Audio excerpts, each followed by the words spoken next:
In this little video, I'm going to share with you how to write certain types of fractions, and I'm going to use some pattern blocks to help me talk through this. This is a yellow hexagon, and I'm going to say this hexagon represents 1. Okay.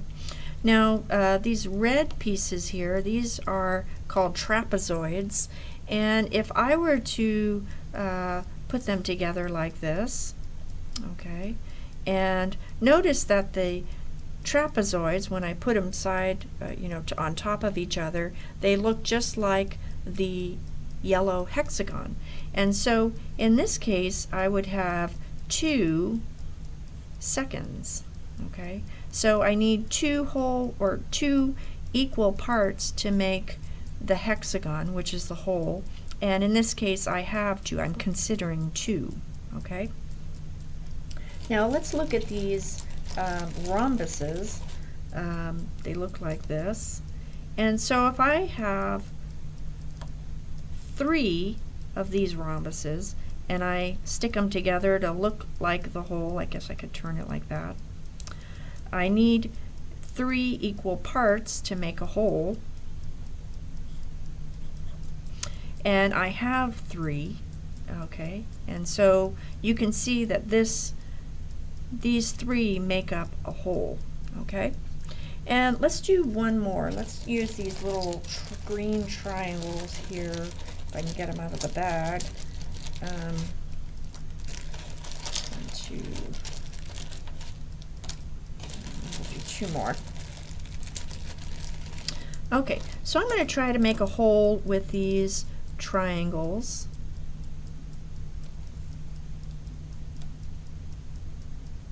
Okay, that looks pretty good. So here we have 6 parts. Each part is worth 1/6.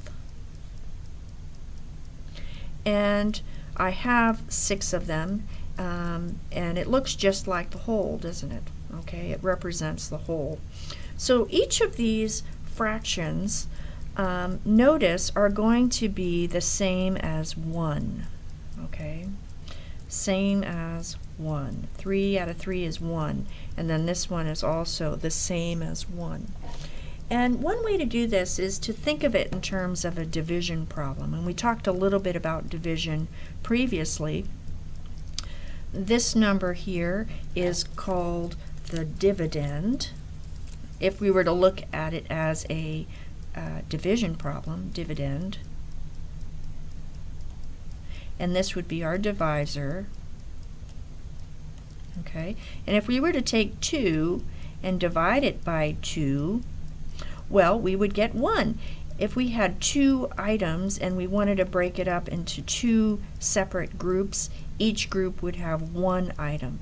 And so that's where we come up with this answer here. This quotient for the division problem is going to be 1. But whenever you see a fraction that looks like the numerator is exactly the same as the denominator, then that's going to equal 1. Now there is one exception. If the numerator and denominator are 0, then that would not work. But for 2 over 2, or 2 halves, or 3/3, or 6/6, or even other fractions that I can't represent here, like 213, that would also equal 1. Okay, now let's look at another type of example. I'm going to move these to the side.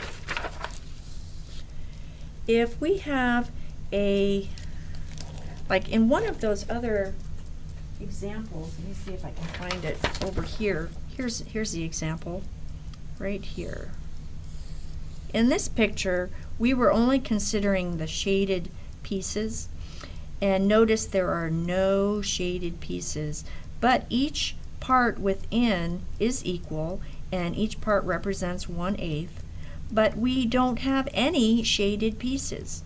So when you have a fraction that has a 0 in the numerator, then that fraction is going to equal 0.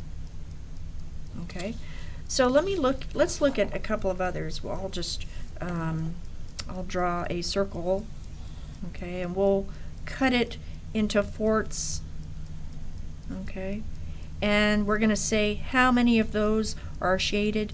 Well, none of them are shaded, but it is broken up equally into forts. Because there are none shaded, our answer would be 0. So when the numerator is 0 and the denominator is not 0,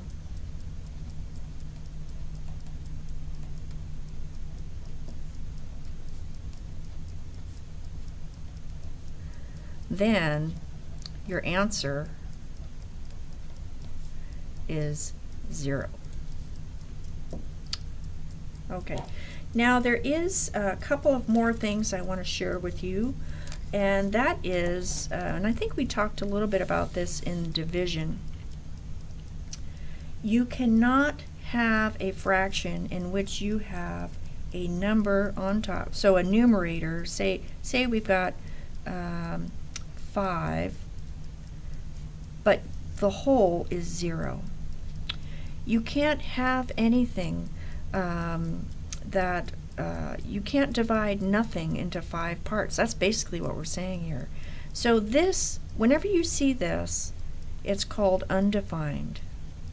We just don't have a definition for that. So we're going to say it's undefined, and that's what you would write. It's undefined, or you could say not defined. That's another way I've seen in books, not defined or undefined. Okay, just trust me. If you've got 0 in the denominator, we can't break up 0 into equal parts. It doesn't exist. So we're just going to say we're moving on. All right, so let's look at another type of fraction. Say we have 3, and we want to break that up into 1 part. Okay, so how we're going to represent that, okay, this is the numerator, and it tells we're going to have 3 parts, but each part is 1 whole piece. So really what we've got, if I do circles, I'm going to have 3 equal-sized circles, and I'm not going to divide them up into any like thirds or anything. This is telling me that each part is 1 whole piece. So here's 1, here's 1, here's 1.